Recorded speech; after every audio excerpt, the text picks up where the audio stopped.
3 जुलाई और हम लोग पढ़ रहे थे रिफ्रैक्शन ऑफ लाइट। सबसे पहला रिफ्रैक्शन ऑफ लाइट, रिफ्रैक्शन का मीनिंग है। रिफ्रैक्शन का साफ साफ मीनिंग होता है बेंडिंग, मतलब मुड़ जाना। Whenever light passes from one medium to another medium, it bends towards or away from north। मतलब अगर लाइट किसी मीडियम को चेंज करता है तो जो उसका ओरिजिनल पाथ है उससे वो क्या होता है, चेंज कर लेता है, या तो वो झुक जाएगा या फिर और तेज हो जाएगा। इसी को हम लोग कैसे बोलते हैं, रिफ्लेक्शन होता है। जैसे एग्जाम्पल देखो, एक बार इंसानों का करके देखते हैं। इसमें सपोज करो इसमें से हल्का क्या हुआ, फ्यूचर में सिविल इंजीनियर बन गया, या हल्का यूपीएससी क्लियर कर, और जमुई के साइड में इसको जॉब मिल गई। हल्का उधर बहुत करप्शन की और फिर एक फॉर्च्यूनर खरीद, और खरीदने के बाद इसको लगा कि पाप थोड़ा ज़्यादा हो रहा है, क्यों ना महारानी मंदिर बढ़िया में जाकर पूजा कर लें। तो ये क्या कि यहाँ जमुई से, ठीक है, यहाँ जमुई से ये जमुई मोड़ है जो अपने लखीसराय में, यहाँ तक बहुत तेज में 100 किलोमीटर पर आवर की स्पीड से आते हुए, ठीक। लेकिन जैसे ही जमुई मोड़ पे ये आई, वहाँ लिखा था घनी आबादी क्षेत्र है, कृपया धीरे से, बहुत ज़्यादा पॉपुलेशन है, स्लो कर दो। तो इसका स्पीड स्लो हुआ। तो ये क्या हुआ, इसका जो रेट था, जो स्पीड था, वो झुक गया इसकी और नॉर्मल की तरफ। और फिर जैसे ये विद्यापीठ चौक गई, फिर इससे रास्ता क्लियर दिखा, ये ओरिजिनल पाथ पे ना जाके फिर इसका स्पीड क्या हो गया, बढ़ गया। नया क्या लगा, ये जगह खाली थी। तो लाइट के अकॉर्डिंग जो जगह खाली है जिसमें पार्टिकल्स कम है, उनको हम बोलते हैं रेयरड मीडियम। ऐसा medium, rarer medium. Rarer medium are optically rarer medium are those medium in which number of particles और density is less, hence the speed of light will be more. इसमें speed of light क्या होगा, ज़्यादा होगा। इसमें कौन से medium में, रेयरड मीडियम में। और नंबर ऑफ पार्टिकल्स क्या होगा, कम होगा। ये इसका होगा। दूसरा, यहाँ जब तुम आए तो यहाँ तो साफ लिखा हुआ था कौन सा medium, denser medium. Denser medium, अब optically denser medium are those medium in which number of particles will be more, means कि density of particles will be more and the speed of light will be less। यहाँ speed of light क्या चीज़ था, ज़्यादा था, और यहाँ speed of light क्या है, कम है। अब फिर जब वापस से ये दोबारा ये विद्यापीठ चौक के आगे गई तो कैसा मीडियम इसको दिखा, रेयरर, क्योंकि नंबर ऑफ पार्टिकल्स कम थे। बल्कि का स्पीड बढ़ेगा कि घटेगा, सेम ऐसा ही लाइट के साथ होता है। अगर बाहर वो एयर में आता है, एयर में नंबर ऑफ पार्टिकल्स कम है तो लाइट का स्पीड ज़्यादा होता है। अंदर ग्लास में आता है तो ग्लास में नंबर ऑफ पार्टिकल्स क्या है, ज़्यादा है, तो ऐसे उसका स्पीड घटता या बढ़ता, घटता। और फिर जब वापस से वो एयर में जाता है, नंबर ऑफ पार्टिकल्स कम थे तो स्पीड क्या हो जाता है, उसका बढ़ जाता। तो यही जो बेंडिंग हुआ जगह जगह पे, इसको हम लोग क्या बोलते हैं, रिफ्रैक्शन। दिखाएगा ये, अभी और समझाना है, बस ये आप जान लो किस तरीके से होता है लाइट के साथ। सिर्फ रीजन है चेंज इन मीडियम। अगर मीडियम नहीं बदलता तो ऐसा नहीं होता। रिफ्रैक्शन का देखो बहुत सारा केस है, तुमने देखा होगा रियल लाइफ में। सपोज एक शीशे का ग्लास है, ठीक है, उसमें वाटर है पूरा, और तुमने एक स्पून डाल दिया। साइड से देखते हुए स्पून टेढ़ा देखते, ऊपर से देखोगे स्पून सीधा देखते। छठ वट के टाइम में अगर तुम नदी के किनारे जाते हो या तालाब के किनारे, तुम्हें लगता है जो सीढ़ी है उसका डेप्थ मात्र इतना है, इसलिए तुम पैर नीचे के साइड से बहुत कम मोड़ते हो अपने कपड़े को, और जब तुम पानी में चले जाते हो तो पता चलता उसका डेप्थ डबल और थोड़ा सा कपड़ा भीग गया। हर बार सबके साथ ऐसा होता है। या जब हम लोग छोटे थे तो सुबह नहाने के टाइम में अगर मग बाल्टी के अंदर है तो लगता था कि मग, मतलब अगर इतना गहराई है बाल्टी का ओरिजिनल, तो लगता था मग यहीं पर, और हम लोग हाथ बिना कुछ मोड़े फिर ऊपर ऐसे डाल देते थे। डालने के बाद पता चलता था कि थोड़ा ये भींगे, क्योंकि पहले अंदाजा था कि इतने में काम चल जाता। रीजन था जो उसका डेप्थ है ओरिजिनल, वो ओरिजिनल दिख के क्या दिखता है, कम दिखता है। ऐसा हुआ है। अच्छा चलो और देखो, मिठाई की दुकान पे अगर उसने मिठाई वाइट वाला जो स्पंज होता है उसको उसने प्लास्टिक के डब्बे में रखा है, तो बाहर से देखोगे तो लगेगा बहुत बड़ा बड़ा, लेकिन जब वो निकाल के देता तो उसका साइज छोटा लगता है। इसके साथ हुआ ऐसा हो जी। अच्छा चलो ये भी नहीं हुआ। लेकिन नींबू पानी सब रोड पे बेचता है, गिलास में नींबू रखे रहता है, बाहर से देखोगे उसका नींबू अमरूद जैसा दिखेगा, लेकिन जब वो निकालेगा तो उसका साइज बहुत छोटा रहता है। ये देखा कि नहीं? तो ये सब किसका केस है? रिफ्रैक्शन का केस, रिफ्रैक्शन का केस। तो तो रिफ्रैक्शन आपने क्या समझा? The bending of light when it passes from one medium to another. जब एक मीडियम, अब मीडियम क्या है? मीडियम है माध्यम जिससे लाइट गुजरेगा। मीडियम सिंगुलर है, अगर मीडियम को देखो तो ये क्या चीज़ है? सिंगुलर है। और मीडिया देखो तो ये प्लूरल है। मीडियम सिंगुलर है और मीडिया क्या चीज़ है? प्लूरल है। ठीक, तो reflection of light, bending of light when it passes from one medium to another medium. अब देखो काउजेज ऑफ रिफ्रैक्शन, रिफ्रैक्शन हो क्यों रहा? रिफ्रैक्शन होता है सिर्फ इस वजह से क्योंकि स्पीड ऑफ लाइट क्या करता है? चेंज करता है। Due to change in speed of light refraction happens. ये बाहर एयर था, एयर में पार्टिकल्स कम थे तो स्पीड ऑफ लाइट ज़्यादा था या कम था? जैसे एयर में स्पीड ऑफ लाइट है 2,99,000 समथिंग किलोमीटर पर सेकेंड, ठीक है, हवा में ये। वैक्यूम में लाइट का स्पीड है 3 लाख किलोमीटर पर सेकेंड। एयर में थोड़ा सा घटता है 0.01 सेकेंड। और अगर यही ग्लास में आ जाए तो उसका लाइट का स्पीड घट जाता है 2.25 × 10⁸ मीटर पर सेकेंड। कम हुआ या नहीं हुआ? या वाटर में जाएगा तो वाटर का है 2.25 × 10⁸ मीटर पर सेकेंड। ग्लास का थोड़ा और कम। तो जैसे जैसे ये मीडियम चेंज करेगा तो स्पीड ऑफ लाइट सेम रहेगा कि डिफरेंट होगा? डिफरेंट होगा। और इसी डिफरेंस की वजह से ये बेंडिंग होता है। कौन सा चीज? रिफ्रैक्शन। तो आपने रिफ्रैक्शन पढ़ा। काउजेज आपसे अगर कोई पूछता है what are the causes of refraction, आप सिंपली आंसर कर सकते हो। ठीक है, आप सिंपली आंसर कर सकते हो। रिफ्रैक्शन का मेन कॉज क्या चीज है? Change in speed when light passes from one medium to another. Change in speed होगा तो ये रिफ्रैक्शन काउज होगा। अच्छा, दूसरा एक टॉपिक मैंने नहीं लिखा बुक के अलावा, रिक्वायरमेंट फॉर रिफ्रैक्शन। ऐसा नहीं कि हमेशा रिफ्रैक्शन होगा। रिफ्रैक्शन के लिए दो चीज जरूरी है। पहला कि चेंज इन मीडियम हो। क्या चीज हो? चेंज इन मीडियम हो, मीडियम बदले। और दूसरा light should fall obliquely. Light should fall obliquely. Light को कैसा गिरना पड़ेगा? तिरछा। ऑब्लिकली का मतलब होता है तिरछा। अगर वही तुमने ग्लास जिसमें कि स्पून था ऊपर से देखोगे तो तुमको टेढ़ा नहीं दिखेगा, लेकिन साइड से देखोगे तो क्या दिखेगा? टेढ़ा दिखेगा। अगर उसी स्पंज को तुम ऊपर से देखोगे तो सेम साइज का दिखेगा, लेकिन साइड से देखोगे तो तुमको क्या होगा? चेंज दिखेगा। तो आपने क्या देखा? रिफ्रैक्शन के लिए दो क्राइटेरिया जरूरी है। पहला मीडियम चेंज करे और दूसरा क्या करे? लाइट कैसा गिरे? ऑब्लिकली। जैसे एग्जाम्पल सपोज करो ये एक ग्लास स्लैब है। ग्लास स्लैब आप जानते होगे रेक्टेंगुलर टाइप का एक शीशे का बना हुआ स्लैब। मैं लेके गया था वहाँ पे जब आपको प्रैक्टिकल करवा रहा। ग्लास स्लैब मैंने दिखाया था हल्का चौखुट जैसा, तो ग्लास स्लैब होगा, बस उसमें से पता नहीं चल रहा होगा आप लोग को, शीशा का बस बना हुआ। अगर तुम तिरछा भेजते हो लाइट को तभी बेंडिंग होगा। अगर तुम लाइट को स्ट्रेट भेजते हो, देखो तिरछा भेजने पे क्या होता है? एंगल आई ज़्यादा हो सकता है एंगल आर से, कभी एंगल आई कम हो सकता है एंगल आर से। चेंज इन एंगल होगा, रीजन है कि यहाँ पे स्पीड ऑफ लाइट चेंज करता है। लेकिन जब कभी भी तुम 90 डिग्री पे स्ट्रेट भेजोगे लाइट तो स्ट्रेट भेजने पे क्या होता है? इसका पाथ चेंज नहीं करता, बिकॉज ये सबसे शॉर्टेस्ट पाथ है। डिस्प्लेसमेंट क्या होता है? Longest path, shortest path. Shortest path खुद देखो बाबू, ये ए वाला रे लंबा है या बी वाला रे लंबा है? ए वाला लंबा तिरछा है, ज़्यादा इसको डिस्टेंस ट्रैवल करना पड़ेगा। और बी में क्या करना पड़ेगा? कम शॉर्ट डिस्टेंस ट्रैवल करना पड़ेगा। तो कौन ज़्यादा लॉन्ग है? कौन ज़्यादा लॉन्ग है? A long. अब ए लॉन्ग है इट मीन्स कि इसमें बेंडिंग दिखेगा, लेकिन बी सबसे शॉर्टेस्ट पाथ है, तो इसमें क्या बेंडिंग होगा? अगर लाइट यहाँ बेंड कर इसको और लॉन्ग पाथ ट्रैवल करना पड़ता है कि शॉर्ट पाथ? Long path. तो ऐसे में लाइट सबसे शॉर्टेस्ट पाथ भी चूज करेगी। तो अगर आपसे कोई पूछता है what are the basic criteria for refraction, क्या होना चाहिए तभी रिफ्रैक्शन दिखेगा, तो पहला मीडियम क्या होना चाहिए? चेंज होना चाहिए। यानी कि एयर से एयर में ज़्यादा क्यों दिखेगा? बहुत कम दिखेगा। दिख भी गया कभी तो कम दिखेगा। एयर से ग्लास है या ग्लास से एयर जाए तो आपको बेंडिंग दिखेगा। तो फर्स्ट रिक्वायरमेंट है चेंज इन मीडियम। दूसरा है लाइट कैसा रहना चाहिए? तिरछी, ऑब्लिकली। तिरछा दिखोगे तो ये देखोगे तभी मेन आपको बेंडिंग ज़्यादा दिखेगा या बेहतर से दिखेगा। अगर स्ट्रेट हम लोग किसी भी लाइट रे को पास करते हैं ग्लास स्लैब से तो बेंडिंग करता है क्या?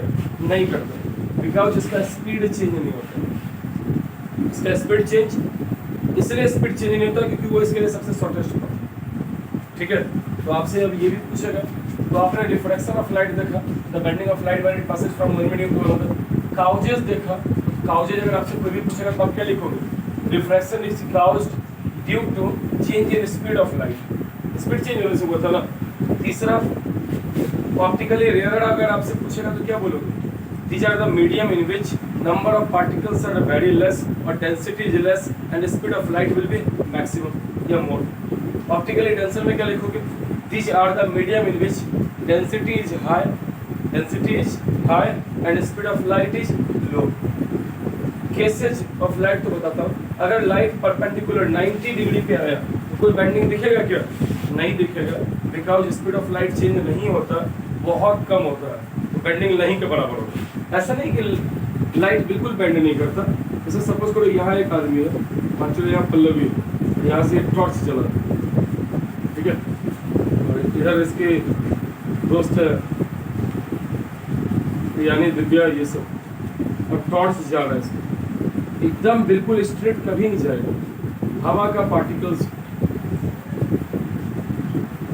लाइट पड़ेगा तो हल्का फुल्का बेंडिंग करते हुए जाएगा इसके बॉडी पे, लेकिन चूंकि इसका स्पीड इतना ज़्यादा है लाइट का कि हमें बेंडिंग पता ही नहीं चलता। जैसे मूवी वगैरह में अगर कोई बहुत तेज कार या बाइक मूव करता है तो क्या वो हमें टेढ़ा मेढ़ा दिखता है? हमें लगता है एकदम स्ट्रेट बात चलेगा, लगता है ऐसा कि नहीं?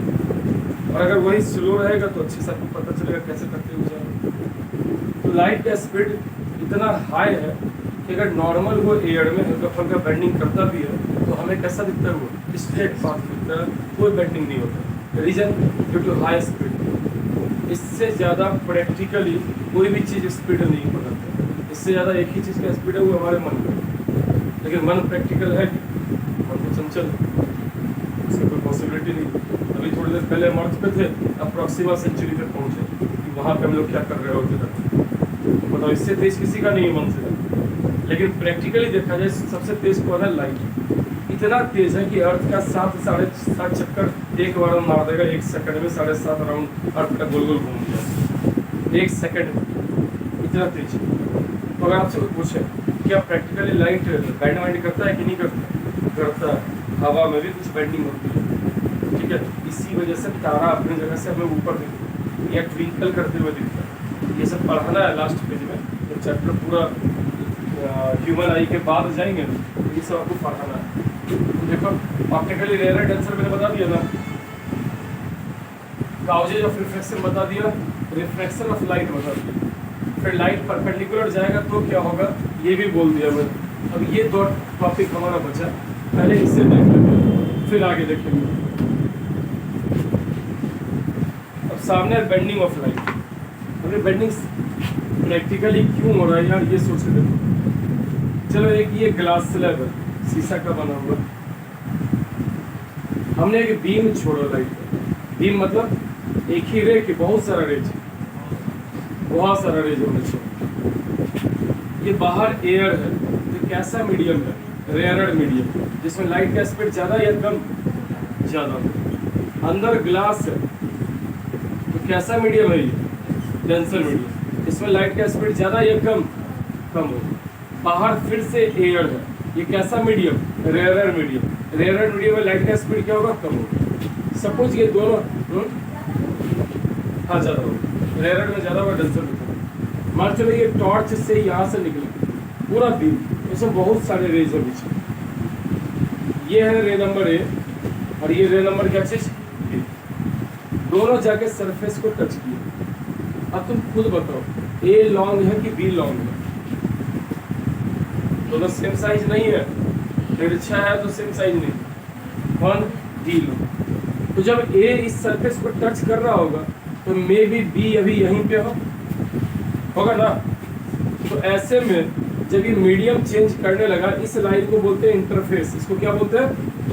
इंटरफेस मींस होता है बाउंड्री ऑफ सेपरेशन, एक ऐसा हाइपोथेटिकल लाइन जो 2 मीडियम को सेपरेट करे, उसको इंटरफेस। क्योंकि ये एक इंटरफेस है, इसके ऊपर एयर है, इसके अंदर ग्लास है। ये भी एक इंटरफेस है, बाहर एयर है, अंदर ग्लास है। ये भी एक इंटरफेस है, बाहर एयर है, अंदर ग्लास है। ये भी इंटरफेस है, एयर और क्या चीज है, ग्लास। तो इंटरफेस मतलब क्या होता है, बाउंड्री ऑफ सेपरेशन, एक ऐसा हाइपोथेटिकल लाइन जो दो मीडियम को अलग करता है, उसे हम लोग क्या बोलते हैं, इंटरफेस।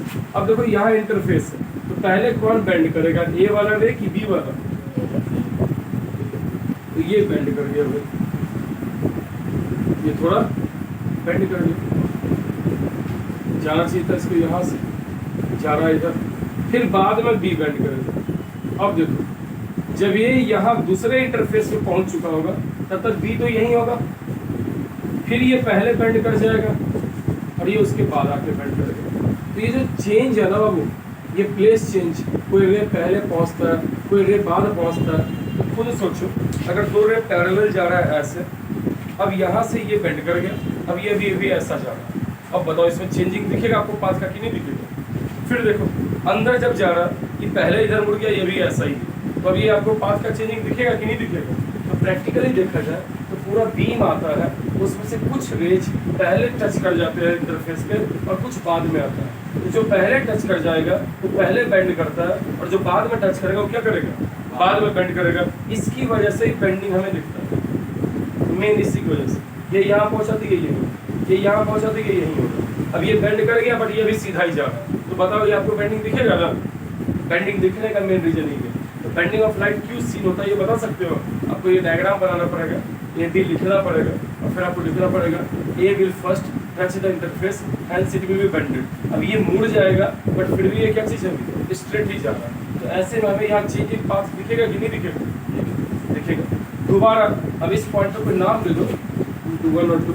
अब इस पॉइंट पे देखें, व्हेन रे ए reaches point 3 then the ray B will be at point 4 only.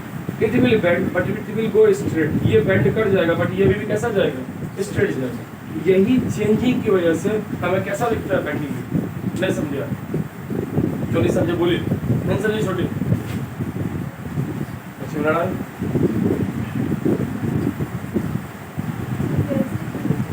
हाँ। प्रैक्टिकल अगर देखोगे तो इसी तरीके से ही होता है। कैसे, भेजने के बाद में कि पहले जैसे पता कैसे चलेगा, दिखता है ग्लास स्लैब से भेजते हो ना, तो बेंड करते हुए जाता है। अगली बार जब लैब लेके जाना तो वो दिखाना है, वाइट लेजर नहीं है, मंगवाना पड़ेगा। ओके, दो केस है। केस फर्स्ट का बता रहा है कि when light travels from rare medium to denser. Rare मतलब कम घना, नंबर ऑफ पार्टिकल्स का, बट स्पीड। और सेकंड केस है when light travels from denser medium to, दोनों केस का हम लोग जज करते हैं कि क्या क्या होगा दोनों केस में, क्या चांसेस। देखो फर्स्ट केस में बाहर एयर है और ये ग्लास है, ये क्या चीज़ है, नॉर्मल, ठीक है, सरफेस पे नॉर्मल। नॉर्मल तो आपको पता है परपेंडिकुलर होता है। इस पॉइंट को क्या बोलते हैं, पॉइंट ऑफ इंसिडेंस। क्या बोलते हैं, बिकॉज ये कौन सा रे है, इंसिडेंट रे। और देखो एक्चुअल पाथ लाइट का ये होना चाहिए, लेकिन रेयरर से डेंसर गया तो लाइट का स्पीड घटेगा, और जब भी लाइट का स्पीड कम होगा ये नॉर्मल की तरफ चला जाता है, it bends towards the normal. देखो लाइट का स्पीड घट गया तो लाइट सोचेगा, या लाइट का स्पीड घट गया इट मीन्स ये शॉर्ट पाथ फॉलो करेगा, और शॉर्ट पाथ इस साइड का होगा या नॉर्मल की साइड का होगा। शॉर्ट पाथ इधर पॉइंट ए की साइड होगा कि बी की साइड होगा, ए की साइड की बी की साइड, बी की साइड। तो आपको इसमें लिखना पड़ेगा whenever light passes from rarer medium to denser medium it bends towards the normal, किसकी ओर झुक जाएगा, नॉर्मल की तरफ, and angle I is greater than angle R। देखो बाबू ये एंगल I तब बराबर होता है जब इतना एंगल हो, लेकिन चूंकि रे ही खिसक गया इधर तो अब एंगल R छोटा होगा एंगल I से कि नहीं होगा। तो इस केस में क्या हुआ, angle I is greater than angle R। किसी को दिक्कत, छोटी दिक्कत, लाइट आया रेयर से डेंसर, एयर से गया ग्लास, तो स्पीड घटेगा, स्पीड घटेगा तो नॉर्मल की तरफ चला जाएगा। तो ऐसे में स्टेटमेंट लिखोगे whenever light travels from rarer medium to denser medium it bends towards the normal and angle of incidence is greater than angle of reflection। not reflection, ये क्या चीज़ है, रिफ्रैक्शन। और इस रे को हम लोग बोलते हैं रिफ्रैक्टेड रे। कौन सा रे? रिफ्रैक्टेड रे। ये एक्चुअल पाथ ऑफ रे था और ये है रिफ्रैक्टेड रे, क्योंकि यही रे बेंड किया है। जो रे बेंड किया हो, मुड़ गया हो, अपना रास्ता छोड़ दिया हो, उसी रे को तुम क्या बोलोगे? रिफ्रैक्टेड रे। अब सेकंड केस में देखो, जब लाइट जाए डेंसर मीडियम से किसमें? Rare medium. सपोज ग्लास है ये और ये क्या है? एयर। कुछ और भी ले सकते हैं, ऐसा नहीं कि ग्लास ही ले सकते हैं, डायमंड ले सकते हैं, crown glass, watch glass, flint glass, बहुत तरह का ग्लास, या तुम अल्कोहल ले सकते हो जिससे लाइट पास करता है, वो सारी चीज़ें। अब सपोज करो रे ऐसा था और ये नॉर्मल, ठीक है, ये है इंसिडेंट रे, ये एंगल ऑफ इंसिडेंस और ये क्या चीज़? ये पॉइंट ऑफ इंसिडेंस। अब बताओ, पहले डेंसर मीडियम और अब रेयरर मीडियम, इसमें स्पीड ऑफ लाइट कम, इसमें स्पीड ऑफ लाइट ज़्यादा, तो टुवर्ड्स द नॉर्मल जाएगा कि अवे फ्रॉम नॉर्मल जाएगा? जाना चाहिए था यहाँ से, जा रहा है इधर से, मतलब अवे फ्रॉम नॉर्मल। होगा ना ऐसा कि नहीं होगा? होगा। स्पीड बढ़ने के बाद चेंज करेगा पाथ। तो अब बताओ, एंगल आई बड़ा है या एंगल आर बड़ा है? Angle r. तो इसमें लिखोगे whenever light passes from denser medium to rarer medium, suppose from glass to air, then it bends away from the normal, normal से दूर जाएगा और angle i is smaller than क्या हो जाएगा? Angle are. एंगल आई छोटा होगा किससे? एंगल आर से। नहीं समझे? ओके, इस हेडिंग का नेम है refraction through glass slab. Refraction through glass slab. अगर ग्लास से आप रिफ्रैक्शन पूरा करवाते हो तो क्या क्या टर्म्स बनता है वो आपको इसमें देखना है। अब रिफ्रैक्शन थ्रू ग्लास स्लैब में ये सामने आपका ग्लास स्लैब। ग्लास स्लैब हम लोग किसे बोलते हैं? एक रेक्टेंगुलर सा ऑप्टिकल मीडियम जिससे लाइट पास करेगा। ये सॉलिड होता है। बाहर मीडियम फर्स्ट एयर है, ये रेयर है। सेकंड में ग्लास है, ये क्या चीज़ है? डेंसर है। थर्ड में एयर है, ये क्या है? रेयर है। आप एक एक करके पहले डेफिनेशन देखो। ऐसे तो आपको पता ही है, यहाँ रेयर से डेंसर जा रहा है तो बेंड्स टुवर्ड्स द नॉर्मल होगा। फिर यहाँ डेंसर से रेयर जा रहा है तो अवे फ्रॉम नॉर्मल होगा। इंसिडेंट रे क्या है? The ray that comes from any source that falls on the surface is known as incident ray. Simple भाषा में incoming rays are known as incident ray. Normal क्या है? जब perpendicular drawn on surface 90 degree पे जो surface पे बनता है उसको हम लोग क्या बोलते हैं? नॉर्मल। आई क्या है? Angle of incidence. The angle between incident ray and normal. Normal और इंसिडेंट रे के बीच जो एंगल है वो क्या है? Angle of incidence.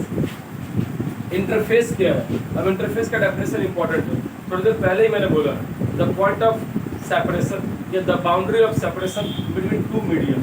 दो मीडियम को अलग अलग करने वाला जो बाउंड्री है उसको हम लोग क्या बोलते हैं? इंटरफेस।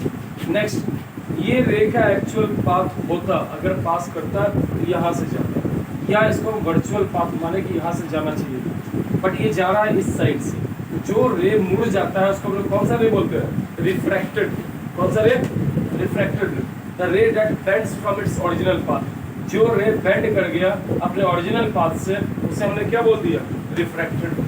ठीक। और ये angle of refraction, the angle between refracted रे एंड नॉर्मल। नॉर्मल और रिफ्रैक्टेड रे के बीच जो एंगल है वो हो गया एंगल ऑफ रिफ्रैक्शन। अब पहुंच गए हम लोग किस पे? Point of emergence. The point from which emergent रे ऑरिजिनेट। जहाँ से इमर्जेंट रे शुरू होता है ये पॉइंट ऑफ इमर्जेंस, और जहाँ इंसिडेंट रे फॉल करता है उसे क्या बोलते हैं? Point of incident. The point at which incident ray falls. अब यहाँ इमर्जेंट रे पे पहुंचे। इमर्जेंट रे का डेफिनेशन क्या था? Ray which emerges out after refraction. Refraction के बाद जो रे निकलते हुए दिखा उसे हमने क्या बोल दिया? इमर्जेंट। और ये है e, angle of emergence. The angle between normal and emergent ray. Normal और इमर्जेंट रे के बीच जो एंगल है इसको हम लोग क्या बोलते हैं? Angle of emergence. ठीक, एंगल ऑफ इमर्जेंस। अब आगे, ये एक्चुअल पाथ ऑफ रे था लेकिन इमर्जेंट रे यहाँ से जा रहा है। जब तक मीडियम सेम है, मीडियम सेम तो सोचो अगर ये बेंड नहीं करता तो यहाँ से जाता, और अभी बेंड करने के बाद यहाँ से जा रहा है। इतना ज़्यादा चेंजिंग आ गया सिर्फ किसकी वजह से? बेंडिंग करने की वजह से। नहीं मुड़ता तो यहीं से जाता था, और मुड़ गया तो यहाँ से जा रहा है। ये दोनों आपस में पैरेलल है। क्यों पैरेलल है? क्योंकि लाइट का स्पीड सेम मीडियम में सेम न रहेगा। ये एयर है, जो स्पीड ऑफ लाइट यहाँ है वो यहाँ होगा। इसको हम लोग बोलते हैं लेटरल डिस्प्लेसमेंट। क्या बोलते हैं? डेफिनेशन अगर आपको लिखना हो तो क्या लिखोगे? द मिनिमम डिस्टेंस और परपेंडिकुलर डिस्टेंस बिटवीन एक्चुअल और वर्चुअल पाथ ऑफ रे एंड इमर्जेंट रे, और ये दोनों आपस में हमेशा पैरेलल होते हैं।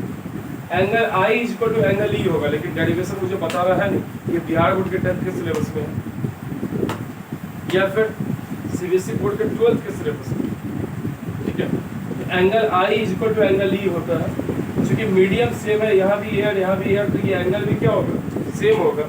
एंगल सेम तो उसके साथ वाला जो रे होता है वो भी क्या होता है, पैरेलल होता है, इसी वजह से ये और ये भी क्या आ जाएगा, पैरेलल आएगा। अब आपको किसी में दिक्कत हो तो आप पूछ सकते हैं।